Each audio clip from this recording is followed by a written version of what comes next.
Hello and welcome to At Your Service. My name is David Hawksworth and I'm here with Lily Morales, who is with the Community Relations Division here at the city. Lily, welcome. Thank you, Dave. We're here to talk about a number of things having to do with the Community Relations Division, and today we're focusing on two topics: the Neighborhood Repair and Rehabilitation Program and the Fair Housing Seminar. So, Lily, what is the rehabilitation program that we're talking about today? This is a new program that we just got funded for at the end of 2023. It is giving us the opportunity to rehab 44 homes through Federal Home Loan Banking. They're the ones that awarded us the funding. So we had 4 years. Now we only have 3 years left to do all 44 rehab homes. Now that is only for a specific area, and it is income-based, so there is an eligibility process. So if homeowners, and it is an owner-occupied grant, so if you are the homeowner and you live within the bounds of State to the north, 9th Street to the east, South Street to the south, and then Broadway to the west, if you're within that area, then you are very, very encouraged to apply and see if you're eligible to receive that funding. Okay. When we're talking about home maintenance, what kinds of budgets are we talking about here per home? It cannot exceed over 20,000. There's still other items that we have to account for, so no more than the 20,500. It all depends, but under the 20,500. Okay. And what kinds of repairs are eligible? I'm assuming that you can't go out and get like a granite countertop for your kitchen or something like that. Right. So this is for structural repairs on the home, not just regular cosmetic rehab. It does have to be essentials to the home. So roofing, if there's foundation problems, plumbing, electrical, windows, just the items that will help the home continue to, extend its livelihood. And really, that's the point of the program here, is Correct. to preserve the home for future use and future families eventually to move in there. So. Correct. We would like the homes to continue being, good in the market and good structure for a few more years. Right. Yeah. Right. Okay, so what is the process of applying for one of these grants?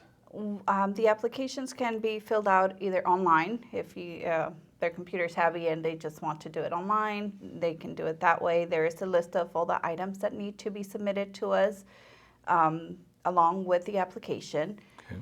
And as soon as it's hit submit, we will get notification. I'll start reviewing it and start the process from there. It is in a first come, first serve basis, so it is timestamped from when the application is submitted, and we review it from there. Applications are also available in the office here in room 101. If customers would be interested in getting a paper copy and getting the application that way, we can work that way with them as well. Okay. Is there a deadline by which you have to apply? No specific deadline, but once we have the 44 homes that have been approved, that's pretty much the end of when we're accepting. You're out of funding at that point. Correct. So. Yeah. Okay. We'll put the link to the site here down at the bottom, but it's salina-ks.gov/home. I can't read it. Home rehab grants. There we go. Is there a timeline that you guys have from the time you get an application to the time it gets approved? There hasn't been a specific timeline, only because this is a new project, so we're creating the process, creating the just getting the process going, getting all the proper documentation, getting contractors to get interested in bidding. I mean, there's been a lot that we've had to learn and we've had to implement and do a method. We have one home that has already been bid on, and it's been awarded. Mm-hmm. And I mean, we started receiving applications since April of. Wow. So it's been a couple months, and it's been a lot of back and forth. We had to bid it out a few times until we were able to make it work. So it's been a process. Hopefully, if we continue to get contractors, which we encourage contractors to please apply and show interest, Right. because we do need to have competitive bids. And we do need to have more community and contractors be involved with helping. If we only have one contractor that's helping, we won't be able to get multiple homes out because they'll be too busy to have multiple work, and Right. and that just delays us, which delays the process also. And the more contractors we have and more competitive bids, the more we'll be able to spread out the work with different contractors to get it going. But it all depends on how many more contractors want to be part of this project. Well, there's certainly a lot of good contractors in town, so I hope that they participate in the program as well. I So. hope so too. If someone has questions or needs help with filling out the grant application, how do they get a hold of you? If they need to reach out to me, our phone number is throughout the application process. I'm listed as the grant administrator. If it's language where they need Spanish, I can go ahead and set up an appointment with them so we have the time to go thoroughly through the application and help them. And you're fluent in Spanish, so correct. they'll be talking to you. Yes, they'll be speaking with me throughout the whole process of the application, and any questions, I'll be the one assisting. And of course, if I'm not in the office, they have the option of reaching to the team, and they'll respond, or they'll just wait until I'm available, depending on how soon they want answers. Okay. Well, it sounds like a great program. Preserving houses is a lot cheaper than knocking down something that's blighted and rebuilding something. So I think it's a great program to preserve homes and make it a better place to live for people. So, Yes. so again, if you're interested if you live in the area that is, let's see, State Street. So it's State Street State to Street, the north, 9th 9th Street. Street to the east, South Street to the south, and then Broadway to the west. Okay. If you live in that area and you need help with repairing your home, essential repairs, this program is for you. So get on the website at salina-ks.gov/home rehab grants, or give a call to the Community Relations Division. We'll have the phone number right here, and they can help you get started with that process. So, all right. Well, we're going to switch gears here, and we're going to go to an event that you guys have every year, and that's called the Fair Housing Seminar. So tell me, what is the Fair Housing Seminar? The Fair Housing Seminar is an opportunity that our team takes to teach our community that discrimination has no home in Salina. And we want to make sure that if there's nonprofits, if you're a landlord, if you're a tenant, everybody has rights and responsibilities to avoid discrimination from occurring. And Fair Housing is a one-day, all-day event. It's usually the last Friday of April. So every last Friday of April, that's the day that we're going to be hosting it. Okay. So far, we've hosted in TPAC from the Tony's Event Center. Through this course, or through this fair seminar, you're able to acquire credits.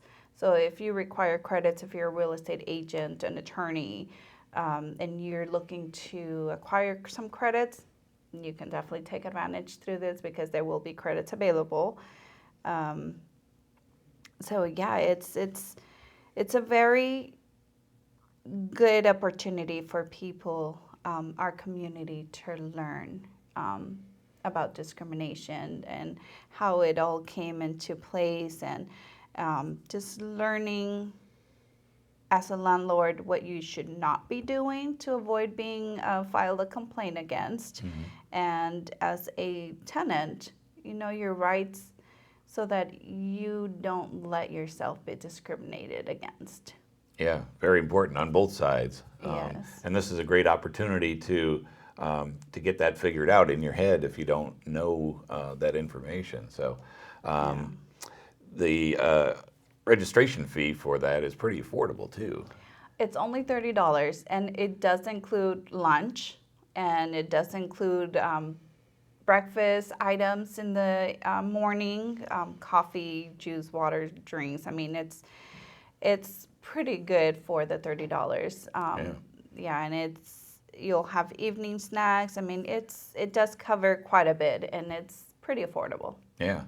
And there's great workshops too, and great speakers that you bring in from not only the region, but sometimes nationally. We do. We've had some out-of-state specialists coming and speaking to us, which we've gained a lot of knowledge from. They're very engaging, and I mean, they do it, so they're pretty awesome at what they do. Yeah, definitely. I've been to one a couple of years ago, and it was just chock full of information about stuff. I mean, stuff that I didn't know about landlord-tenant obligations and that kind of thing. So it's really a great way to get all that information in one sitting. Yeah, we have a lot of management companies also assisting to make sure that they also know what's allowed when they advertise their listings, you know, to avoid discrimination complaints. And there's a lot of members in the community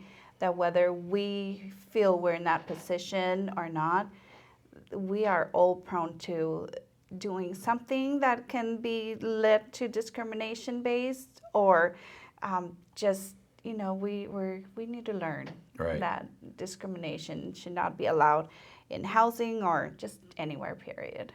And that's one reason that your office exists, is to make sure that that doesn't happen. And there's, correct. We'll get into this in other areas, but Yeah. But there's a whole process that goes on in your office if someone feels they're discriminated against and needs to file a complaint. Correct. So. Yes.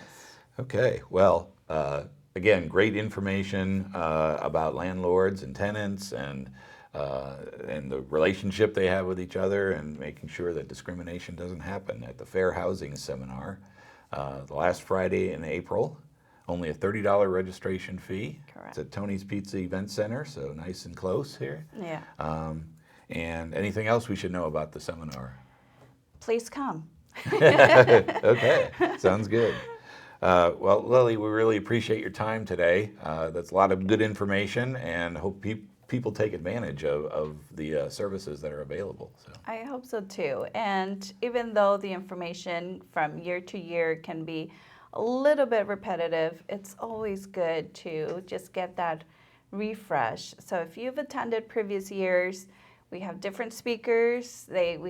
We switch topics, so join us. Yeah. And there's also opportunities to learn about some of the city boards and commissions that have to do with these kinds of things, the Accessibility Advisory Board and the Human Relations Commission. Yes, and we actually do have the ability to have donations if there's a business in town that wants to have set up a booth, and it's a good marketing opportunity for companies close by in town to share with the community about their business as well. So maybe they don't want to be part of the actual presentation and learning, but if they want to have a booth to have material to share with the community, we definitely encourage that as well. And sponsorship opportunities. Oh, yes. It helps keep the cost low for people who attend. That's correct. So, okay. Well, great. Lily, thanks so much for your time. Thank you. And we'll see you next time on At Your Service.